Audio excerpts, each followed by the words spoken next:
سعادتیں حاصل کروں گا۔ ممکن ہے آپ کی طبیعت کے موافق نہ ہو، مگر مجھے آپ کی طبیعت سے کوئی بحث بھی نہیں ہے۔ اب آپ کی طبیعت کی گفتگو اگر کرتا میں چلا جاؤں تو پھر میرے منصب کا، میرے عہدے کا کوئی مطلب نہیں رہ جاتا۔ میں اپنے منصب کے لحاظ سے گفتگو کرنے کا شرف حاصل کروں گا جو ایک مبلغ کو کرنا چاہیے، جو ایک عالم کو کرنا چاہیے، وہ کام ہمیں کرنا چاہیے، اور الحمدللہ میں کرتا ہوں۔ کوششیں ہیں ہماری، اگر آپ کامیاب ہو گئے تو میں سمجھوں گا سرکار مجاہد ملت بھی اپنی قبر میں مسکرائیں گے۔ حضرات، آپ سرکار مجاہد ملت سے محبت کرتے ہیں، اس میں کوئی شک نہیں ہے، مگر سرکار مجاہد ملت کے طریقے پر عمل نہیں کرتے، یہ بڑا افسوس کی بات ہے، یہ بڑی افسوس کی بات ہے۔ حضرات، آئیے اب میں تھوڑی سی باتیں کروں، اس سے پہلے 4 مصرے نعت پاک کے آپ سنیں کہ کوئی اپنی حقیقت سے یہاں آ کر گریزاں ہے، کوئی اپنی حقیقت سے یہاں آ کر گریزاں ہے، چھپانے خود کو پردہ میم کا ہے، شکل انسان ہے۔ منبر نور پر علماء کرام کا مقدس قافلہ جلوہ بار ہے۔ میں صرف دعائیں چاہوں گا، بڑا کمزور آدمی ہوں اور کمزور کو سہارے کی ضرورت ہوتی ہے، اگر ان بزرگوں نے دعاؤں کا سہارا دے دیا تو تھوڑی سی تقویت مل جائے گی۔ کوئی اپنی حقیقت سے یہاں آ کر گریزاں ہے، چھپانے خود کو پردہ میم کا ہے، شکل انسان ہے۔ وہ سجدہ نور کو تھا یا کہ تھا مٹی کے پتلے کو، سمجھنے والے سمجھے، بے خبر اب تک کے غلطاں ہے۔ وہاں تھی عورتیں تو عورتوں نے انگلیاں کاٹی، وہاں تھی عورتیں تو عورتوں نے انگلیاں کاٹی، یہاں پر سر کٹانے کو ہجوم ہوش مندہ ہے، یہاں پر سر کٹانے کو ہجوم ہوش مندہ ہے۔ اور وہاں ایک بار کا جلوہ کسی کے ارتقاء کی حد، وہاں ایک بار کا جلوہ کسی کے ارتقاء کی حد، یہاں قوسین سے کم فاصلہ ہے، عقل حیراں ہے، یہاں قوسین سے کم فاصلہ ہے، عقل حیراں ہے۔ وہاں پورا جسد تھا آگ میں تب آگ ٹھنڈی تھی، وہاں پورا جسد تھا آگ میں تب آگ ٹھنڈی تھی، یہاں کپڑے کی دھجی کو بھی چھونے آگ لرزاں ہے، یہاں کپڑے کی دھجی کو بھی چھونے آگ لرزاں ہے۔ کوئی اپنی حقیقت سے یہاں آ کر گریزاں ہے، چھپانے خود کو پردہ میم کا ہے، شکل انسان ہے۔ 30 سے 35 منٹ آپ کے درمیان رہوں گا، مشاعرہ سننے کا مزاج آپ کا بن چکا ہے، آپ مسرور ہو چکے ہیں، مشاعرہ ہی آپ سنیں گے، مگر تھوڑی دیر میری تلخ گفتگو سماعت کر لیں۔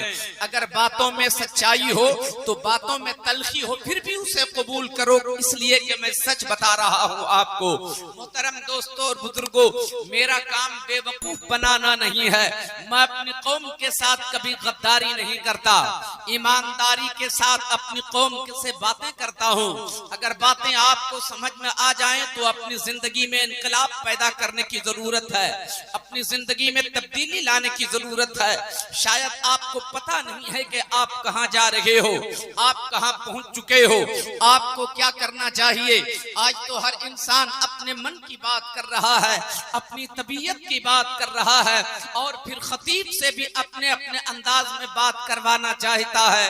قیام گاہ پر پہنچنے کے بعد مختلف لوگ آتے ہیں اور مختلف ذہن کے لوگ آتے ہیں، کوئی کہتا ہے کہ مولوی اس عنوان پر خطاب کرنا، کوئی کہتا ہے اس عنوان پر خطاب کرنا، کوئی کہتا ہے اس عنوان پر خطاب کرنا، ہر شخص اپنی طبیعت کا عنوان دیا کرتا ہے۔ محترم دوستوں اور بزرگوں، میں آپ سے کہنا یہ چاہوں گا، اپنی طبیعت کی باتیں نہ کیا کرو،